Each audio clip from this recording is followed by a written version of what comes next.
So vir Here wil sê, ek het jou geroep vir meer as waarmee jy besig is. God het groter drome as wat ons baie keer wil hê. Daar's twee redes hoekom ons nie by die Here stil raak nie. Rede nommer 1 is, pas jy by God se plan aan? Is jy iemand wat gevorm word deur die woord van die Here, of laat jy God aanpas by jou?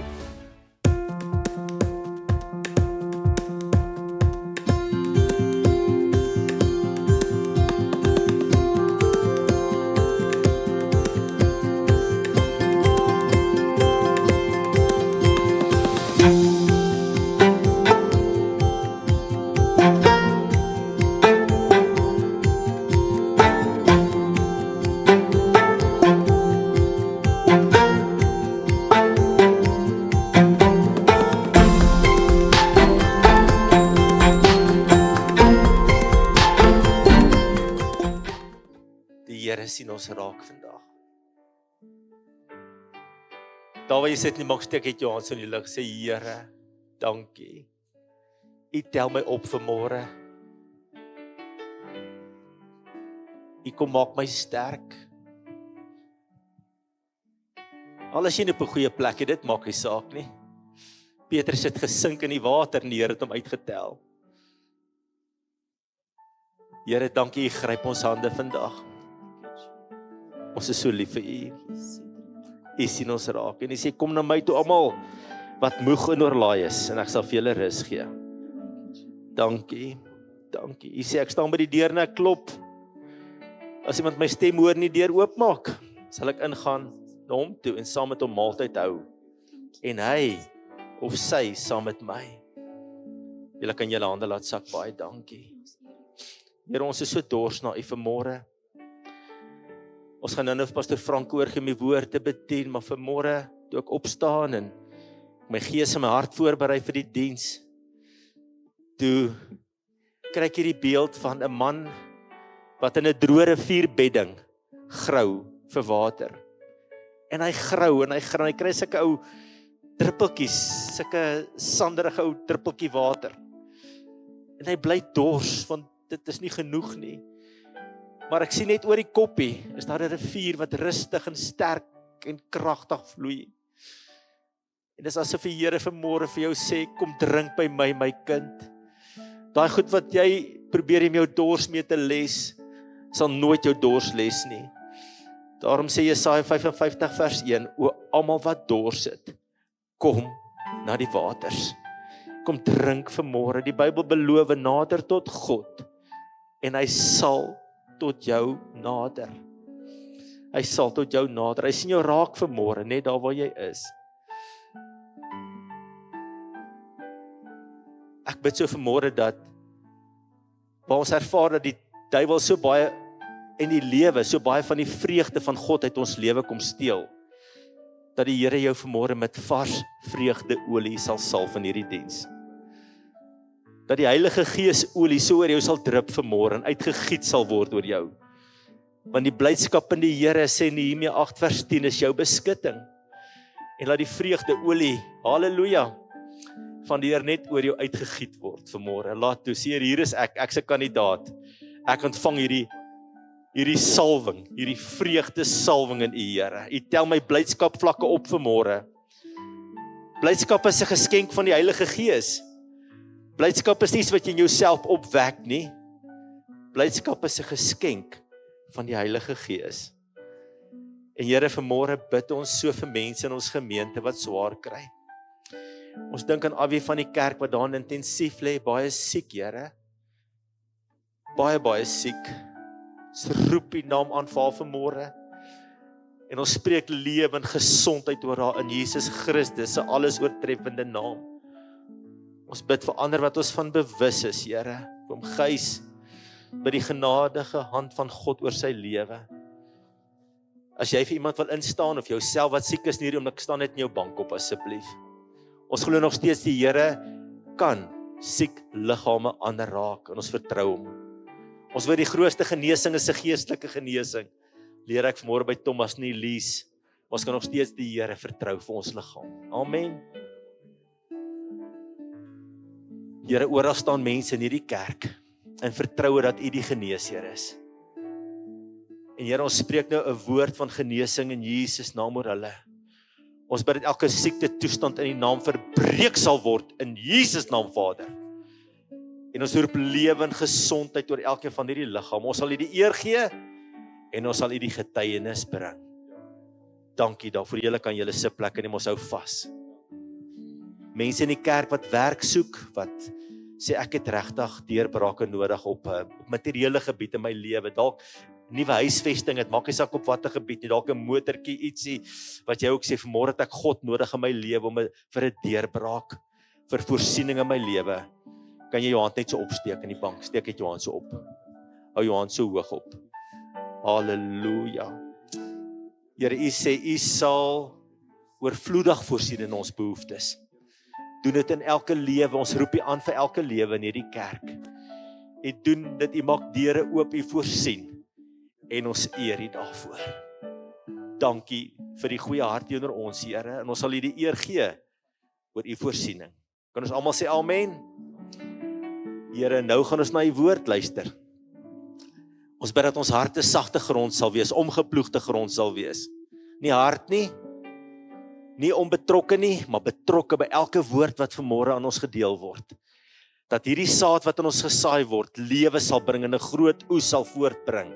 'n Oes van oorwinning, 'n oes van vreugde, 'n oes van lofprysing, 'n oes van heiligheid. Ons dankie dat ons vanmôre na die lewegewende saad van die woord kan luister. Seën Pastor Franco wat die woord na ons bedien, Here.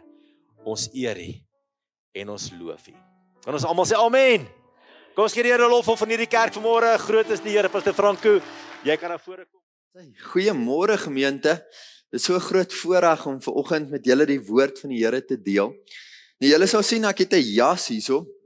My tema vir vanoggend is bekleë met die Here Jesus Christus. So ek gaan hierdie jas net so een oomblik daar op die kant sit. Julle sal later meer hoor van hom. Ek wil by julle hoor, wie van julle is vanoggend bekleë met die Here Jesus Christus? Amen, nee. Nou ek het so 'n paar komplimente gekry oor my baadjie vanoggend. So ek wil net vir julle sê ek is ook bekleë. Okay. Wonderlik. Nou ek het 'n hoofteksvers vanoggend en ons is besig met die reeks oor Romeine. En wat 'n ongelooflike reeks was dit nie. Ons is besig om hier na die einde se kant toe te staan. En ek weet nie van julle in die gemeente, maar ek was opgeroep die afgelope bietjie meer as 'n maand na heiligheid toe. As 'n ou gaan kyk na Romeine, is dit 'n oproep na heiligheid. Dis dat die Here vir ons meer en beter het. En nie net finansiëel en al daai ander goeders nie, maar geestelik meer en beter vir elkeen van ons. Nou die teksvers wat ek vanoggend vir julle wil lees, staan in Romeine 13 vers 11 tot 14 en ek lees dit graag. Dit sê: en dit alles is nodig omdat julle weet hoe laat dit al is. Die uur is reeds daar dat julle uit die slaap moet wakker word, want die tyd van ons finale verlossing is nou nader as toe ons tot die geloof gekom het. Die nag is byna verby. Dit is amper dag. Laat ons dan ophou met die werke van die duister. Laat ons die wapens van die lig opneem.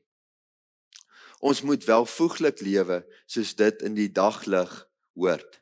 Daar moet geen drinkery en uitspattigheid, geen ontug en onsedelikheid, geen risie en jaloesie wees nie. Nee, julle moet lewe soos volgelinge van die Here Jesus Christus en nie voortdurend daarop uit wees om julle sondige begeertes te bevredig nie.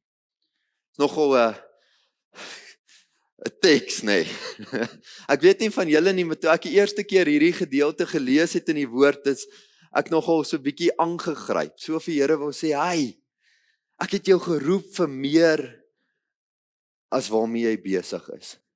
Ek het jou geroep om 'n heilige lewe te leef. Ek het jou geroep om my elke dag aan te trek, om klaar te maak met die ou dinge." Nou interessant, ek is besig hierdie week om so 'n bietjie voor te berei en goed. En die Here vat my terug na 'n gesprek wat ek en my pa gehad het so 'n paar jaar terug. Nou ek en Johanniek het 'n huisie gekoop so 4.5 jaar terug en toe ons die plek gekoop het ons geweet daar's 'n paar goedjies wat ons moet werk aan. Julle weet mos, nê, almal van ons wat huise het, weet daar's altyd iets wat jy moet doen. Nou toe ons al ingetrek het die mense groot honde gehad en ons het so 'n prioriteitslysie gehad van goed wat ons graag wou klaarmaak en doen en een van die goeters was die tuin agter was 'n nagmerrie as gevolg van hierdie groot honde. So ek dink ons het 4 keer gras geplant voordat dit gewerk het vir die eerste keer. Okay. Dis hoekom ek eerder 'n pastoor is en nie 'n tuinier nie, want dit sou vreeslik gewees het. Maar ek het so 'n prioriteitslysie opgestel. Ons het die gras het nie gegroei nie, maar daar het plante uit die geete van ons huis gegroei. So ons moes die geete vervang het en ons wou geverf het bietjie aan die binnekant en ons wou 'n afdak opgesit het en ons het so 'n prioriteitslysie gehad, goed wat vir ons belangrik was. Nou interessant, my paal bly in Kimberley, so hulle is so 'n paar ure hiervan af en hulle kom kuier net so elke 3-4 maande vir ons en sy prioriteitslysie het so bietjie anders te gelyk as myne. So, toe ons ingetrek het by die huis het ons geweet daar's 'n waterprobleem in die hoofslaapkamer. Nie 'n groot ding nie, net waterdamp wat deurgekom het en hy deurgeslat en ons moes dit uitsorteer. Ons het geweet van daai probleem, maar dit was heel onder op ons prioriteitslysie. Nou elke keer as my pa kom kuier het hierdie 3 of 4 maande, was daai ding heel bo aan sy prioriteitslysie. So hy sou daar aangekom het, gegroet het en dan reguit deurgestap het om te kyk of die probleem al opgelos is. En dit was nie deel van my prioriteitslysie nie. Nou gemeente, ek weet nie van julle nie, maar baie keer werk dit dieselfde met ons verhouding met God, nê? Ek weet nie van jou nie, maar ek het ook 'n prioriteitslysie van goed wat ek graag in my lewe wil bereik. En dalk sit jy ook hier met 'n prioriteitslysie. Dalk wil jy in 'n beter posisie wees oor 3 jaar of dalk wil jy 2 huise besit oor 5 jaar of ek weet nie wat jou prioriteitslysie is nie. Dalk wil jy by die see wees. Gaan aftree. Maar God se prioriteitslysie teenoor ons prioriteitslysie lyk so klein bietjie anderste. Ek weet nie of jy al besef het nie, maar God het groter drome as wat ons baie keer wil hê. God het groter planne met jou lewe as wat ons baie keer voor kan sien. En dis hoekom God se prioriteitslysie vir jou lewe nie 'n gemaklike lewe altyd is nie. Dit lyk anderste as jou prioriteitslysie. En ek wonder hoeveel van ons gaan raak werklik stil en gaan hoor by die Here, Here, wat het U vir my lewe beplan? Wat is U doel en U planne met my? Wat is U doele en plan met my gesin, Here? Waar wil U ons gebruik? Waar wil U ons gebruik? Nou, interessant, daar's twee goed en ek wil vanoggend so 'n bietjie oor dit gesels. Daar's 2 redes hoekom ons nie by die Here stil raak nie. Rede nommer 1 is want die lewe is te besig. Enige iemand van julle al daai verskoning gebruik? Moenie jou hand opsteek nie. Okay. Nee, ons praat van die lewe so besig, is so gejaag. Ons kom nie by alles uit nie. En dan noem ons dit 'n moderne probleem, nê. Nou, interessant, hierdie probleem van te besig wees is eintlik 'n baie ou probleem. Dit kom al van Jesus se dae en ek wil graag vanoggend met jou verhaal deel wat praat van hierdie te besig wees met goed wat geen doel het nie.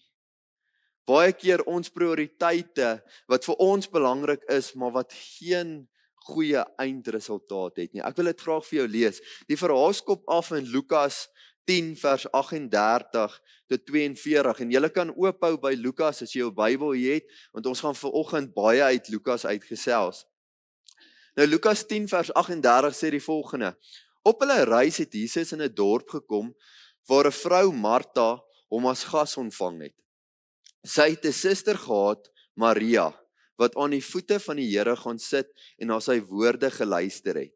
Maar Martha was baie bedrywig om alles klaar te maak. Sy kom toe daar staan en sê, Here, hinder dit U nie, dat my suster my alleen laat bedien nie. Sê sy moet my kom help. Maar die Here antwoord haar, Martha, Martha, jy is besorg en bekommerd oor baie dinge, maar net een ding is nodig. Maria het die beste deel gekies, en dit sal nie van haar weggeneem word. Ek wonder, as ons bietjie moet gaan kyk na ons lewe, ek het Woensdag hierdie oefening so bietjie met die tieners gehad, en ek was nogal verbaas oor hoeveel tyd hulle in gebed spandeer. Nou, hoeveel van hulle werklik bid, en hoeveel van hulle slaap, weet ek nie, maar ek wonder as ek hierdie oefening met ons vanoggend moet doen, en vir jou moet vra, hoeveel tyd spandeer jy werklik in gebed, werklik by God se voete, wonder ek wat gaan die antwoord wees. Is dit 10 minute 'n dag, dalk 20, dalk 'n halfuur, dalk as jy 'n goeie Christen en spandeer jy 'n uur by die Here se voete 'n dag? Hoeveel van ons word regtig stil en hoor wat God vir ons het? Of praat ons deur 'n lysie van goed wat ons graag wil hê en ons prioriteite en God moet net daarbey inpas en ons hoor nooit regtig wat God vir ons het nie. Jy sien in hierdie verhaal ek dink die Martha was verkeerd in die sin dat sy alles wou regkry nie. Die probleem was sy was so besig met alles perfek en regkry en alles moet net 100% lyk dat sy vergeet het dat die koning van die konings in haar huis is. Gemeente, ek dink ons sou gebed baie meer ernstig opgeneem het as ons besef wat gebed werklik is. Ek wil vir julle terugvat na die Ou Testament toe. Die Ou Testament het mense nie die voorreg gehad om direk met God te kon praat nie. Hulle moes tempel toe gekom het en baie keer met 'n offer vir jou sondes en dan moes jy met 'n priester gesels het sodat hy die offer vir jou kon neem na God toe. Jy het nie direkte access gehad tot die Here nie. En ek dink ons neem gebed so van selfsprekend. Dis maar net 'n ding wat ons maar net moet doen. As jy in die Sondagskool was, ken jy daai ou liedjie wat sê lees jou Bybel, bid elke dag, né? Nee? En ons doen dit nou maar net uit gewoonte uit. Ek wil vir jou vandag sê ons het weer tyd nodig om by God stil te gaan staan. Al die ander goed moet tweede plek in 'n ou se lewe neem. Ons het nodig om by die Here stil te staan. Die tweede ding wat ek besef, maak dat ons nie in God se plan is nie, wat maak dat ons nie volgens God se prioriteitslysie werk en lewe nie, is baie keer pas God se woord nie in by my en jou lewe nie. Nee? Ek moet 'n oneerlike deal deurdruk by die werk, want dan kan die maatskappy geld maak en daar kan hulle my raak sien vir 'n promotion. Ek bedoel, my plan is, jy weet, ek wil oor 5 jaar die CEO van hierdie maatskappy wees. So ons moet hierdie deal deurkry teen enige koste. Of, jy sê, ek hou baie van hierdie persoon, so ek gaan maar ingee tot hulle versoek, sodat ek hulle net nie verloor nie. En ons vergeet ons liefde wat ons eerste vir God moet hê. Of, en ek dink hierdie kan ons almal mee bietjie relate is, jy word afgetrek deur 'n speedkop omdat jy te vinnig gery het of 'n robot gestop het. Ag, nie by 'n robot gestop het nie. As jy in Kreersdorp bly, dan robotte is net 'n idee, dit bestaan nie, né? En dan stop die speedkop al langs jou en jy weet jy's in die moeilikheid en in steede daarvan om nou maar die punishment te vat, die regte ding te doen volgens die woord van die Here te lewe, gee ons vir daai speedkop 'n koeldrink. Ons gee so maklik ons Christendom weg. Ons vergeet so maklik van God. Ek wonder as ek jou vandag moet vra, Pas jy by God se plan aan? Is jy iemand wat gevorm word deur die woord van die Here? Of laat jy God aanpas by jou? En ek wil vandag vir jou sê dat God is 'n God wat vir ewig staan. Sy woord kan nie verander nie. Hy gaan nie aanpas by jou idees van wie hy is nie. Die woord van die Here is dan vastig en dit sal vir ewig staan. Hierdie wêreld sal vergaan voordat daar een letter van die woord sal wegval. Pas jy by God aan? Verander hy jou hart, vernuwe hy wie jy is? Of wil jy hê God moet by jou lewenstyl net inpas en wees? Ek gaan weer daai stukkie in Romeine lees, net daai laaste gedeelte, Romeine 13 vers 13 tot 14. Ons moet welvoeglik lewe soos dit in die daglig hoort. Daar moet geen drinkery en uitspattigheid, geen ontug en onsedelikheid, geen risie en jaloesie wees nie. Nee, julle moet lewe soos volgelinge van die Here Jesus Christus en nie voortdurend daarop uit wees om julle sondige begeerte te bevredig nie. Gemeente, interessant, ons sit hier agter in die bidkamer voor diens en ek hoor hierdie gedeelte van 'n liedjie nou, dis nie die woorde nie, dis geparaphrase hier deur my, okay. Maar die liedjie vat ons terug na, onthou jy toe jy die eerste keer jou hart en jou lewe vir God gegee het? Wie van julle kan terug onthou na daai dag toe?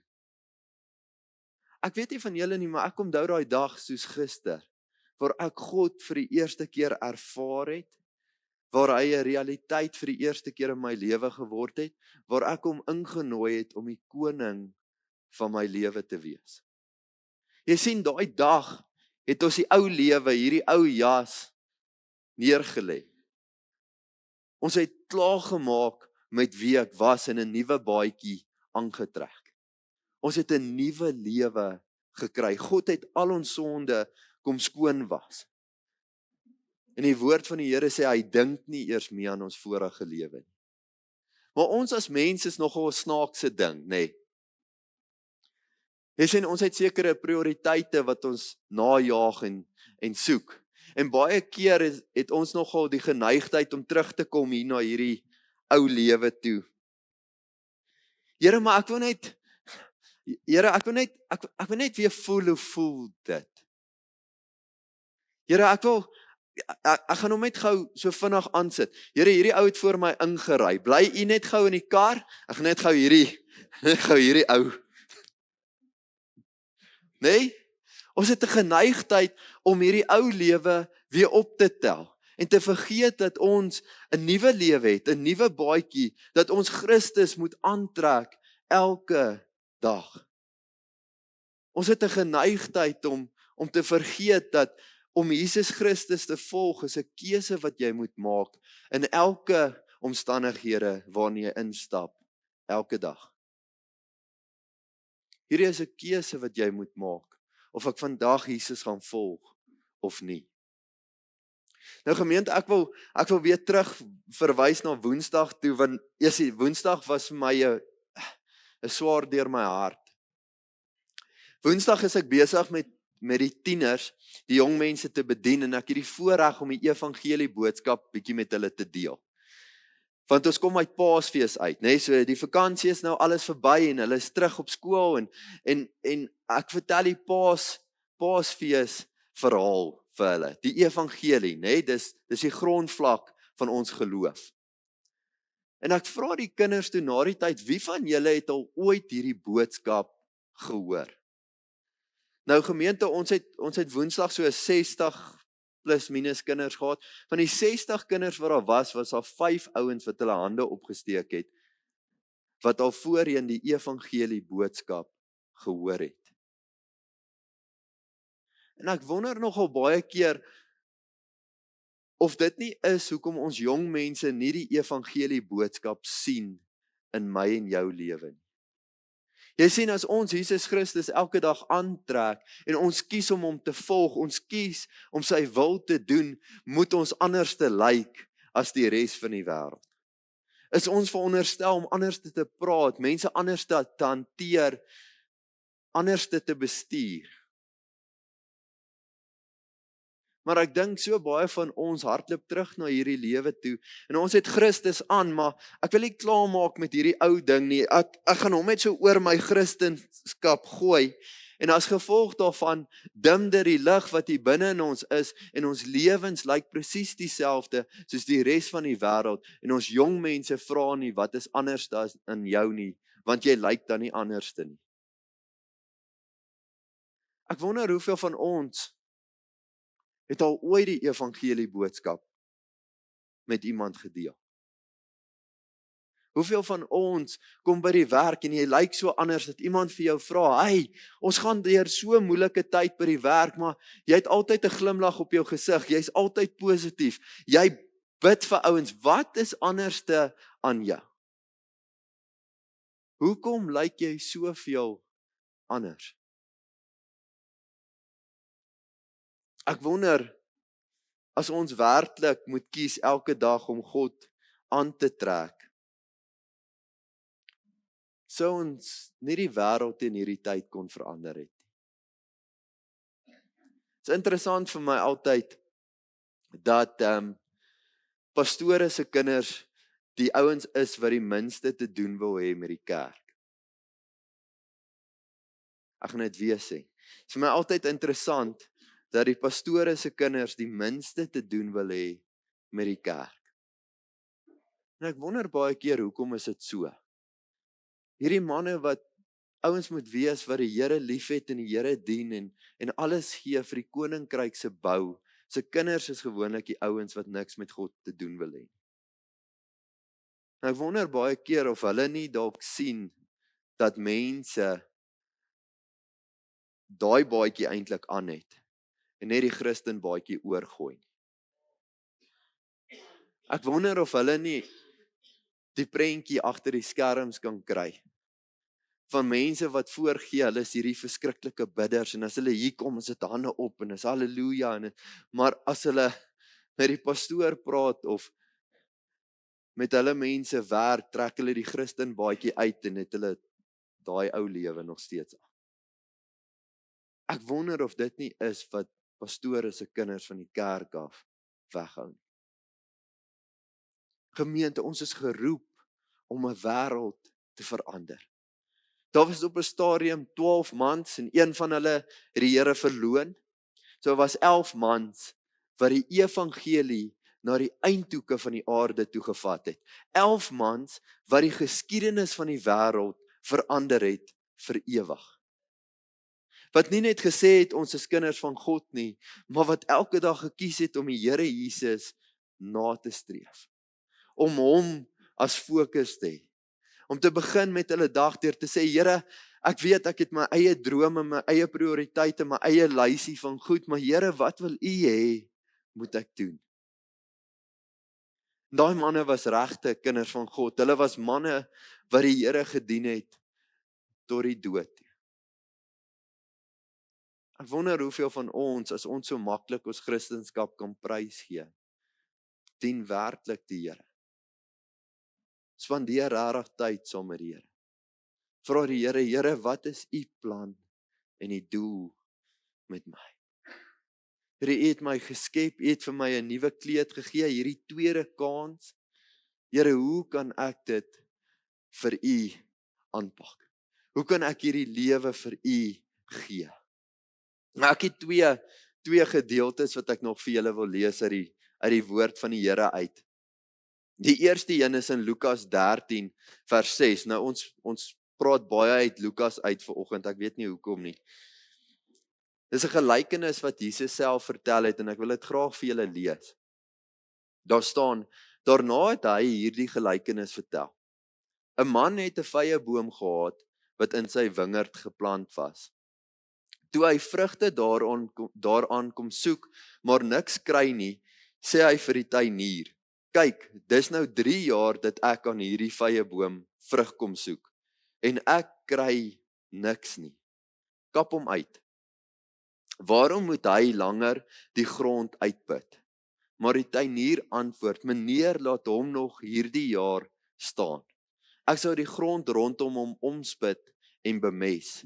Miskien sal hy dan volgende jaar vrug dra. Maar so nie kan u hom uitkap. Dis 'n vreeslike gelykenis, nê? En dit praat van ons as kinders van God. Julle geweet gemeente, die ding wat maak dat ons nie kan vrug dra nie, is hierdie ding. Jy sê, want ons het God aan, ons kies Jesus Christus, maar ons wil nog steeds, jy weet, deel wees van die wêreld, ons wil nog steeds so 'n bietjie van die ou lewe hê, ons wil nog steeds, en voordat ons kan vrug dra, dan hou hierdie ding ons weer vas. Dan maak hierdie ding dat ons vrugte vrot word. Nou interessant, ek beleef hierdie jaar iets interessant. Ons het so Crenadella boom daar by die huis, so is eintlik 'n rankplant, dis nie heeltemal 'n boom nie. Hierdie Crenadella het al ons hele muur so oorgeneem. En hy was eintlik besig om op my dak te klim en goeters, en hy het vrugte gedra soos wat julle as gemeente nie kan glo nie. Ek het Crenadellas geëet tot dit by my ore uitgekom het. En op 'n dag, hierdie boom het hierdie ongelooflike hoeveelheid vrug gedra, en op 'n dag niks. Op 'n dag raak die vrugte wat aan hom is nie meer ryp nie. Hulle bly groen. En die boom het so ewe skielik net begin doodgaan. En in 'n oogwink is daai hele plant net weg.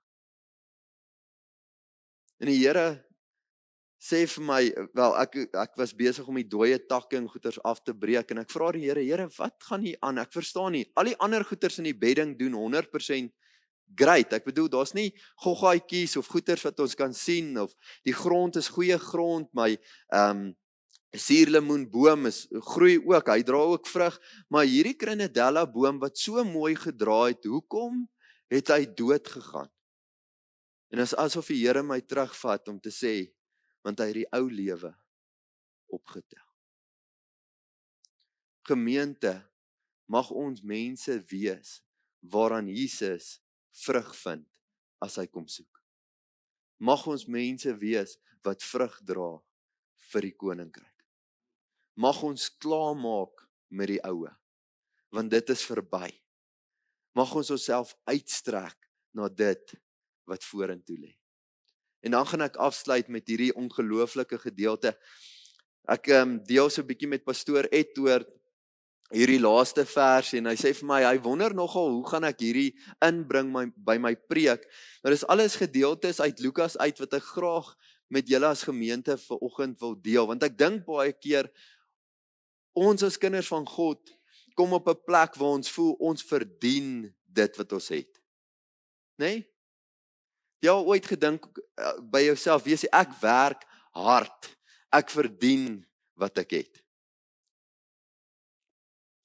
Nou, ek wil vir jou hierdie gedeelte lees, dit is 'n baie interessante gedeelte, en ek dink nie heeltemal ons gaan dit begryp nie, want ons het nie meer slawe nie, maar ek wil dit graag vir jou lees. Dit staan in Lukas 17 vers 7 tot 10, dit sê nou een van julle het 'n slaaf wat ploeg en vee oppas. Sal hy vir die slaaf sê, as hy van die veld af inkom, kom eet eers gou? Natuurlik nie. Maar hy sal vir hom sê, maak vir my iets klaar vir aandete, sit dan jou voorskoot aan en kom bedien my terwyl ek eet en drink. Daarna kan jy self eet en drink. 'n Slaaf wat sy opdragte uitgevoer het, word mos nie bedank nie, of hoe? So is dit ook met julle. As julle alles gedoen het wat aan julle opgedra is, sê dan, ons is slawe wat niks verdien nie. Ons het gedoen wat van ons verplig was om te doen. Dis 'n groot gedeelte, nê. Sien ons kry baie keer hierdie ding van, nee, maar Here, ek lewe goed, ek verdien dit wat ek het. Ek is op 'n goeie plek, Here, ek verdien dit. Baie van ons wat hier sit, wat deur moeilike tye gaan, wil ek vir jou een ding sê, die Bybel sê, in hierdie lewe sal jy verdrukking ervaar. Ek wil vanoggend vir jou sê, jy's op 'n goeie plek. Die Here het vir jou meer en beter, maar jy's op 'n goeie plek. In hierdie wêreld sal jy verdrukking hê. Maar hou goeie moed, want die Here het klaar hierdie wêreld oorwin. Gemeente, vanoggend wil ek vir jou sê, God se genade is so ongelooflik groot vir ons. Ons verdien niks nie en tog gee hy vir ons alles. Ons verdien nie ons huweliksmaats nie, en baie van ons kla ook nogal oor hulle, nê? En tog het God vir jou daai man en vrou gegee om te koester, om lief te hê, om soos Jesus op te pas en na te kyk. Ons verdien nie ons gesinne nie. En tog het God vir jou 'n gesin gegee om die joys van die lewe te ervaar. Ek weet nie van julle nie, maar daar's vir my niks beter as daai dogtertjie vir my uit haar keel uit vir my lag. Né? Ons verdien dit nie en tog het God ons gesinne vir ons gegee. Ons verdien nie die werke wat ons het nie. Ons verdien nie die karre wat ons ry nie. Ons verdien nie die huise waarin ons bly nie. Mag ons altyd die mentaliteit hê van ek is net 'n slaaf vir die Here Jesus. Alles wat ek goed doen, alles wat ek reg doen, doen ek omdat ek 'n slaaf is vir God. Nie om 'n prys te betaal. En dan die grootste ding hiervan alles is, ons verdien nie om 'n tweede kans te kry nie. En tog het Jesus aarde toe gekom, vir ons gesterf, sodat ons 'n tweede kans kan hê. Ek wil vandag vir jou sê, hou op terug beweeg na daai ou lewe toe. Gryp hierdie tweede kans met al twee jou hande aan. Dra vrug, gemeente. Mag ons anders te wees, sodat die jong mense jou kan vra, oom Tannie, ek sien daar's iets anders in jou, ek wil dit hê wat jy het. Ek wil 'n lewe hê soos wat jy het. Mag ons God se genade aangryp en in sy liefde leef.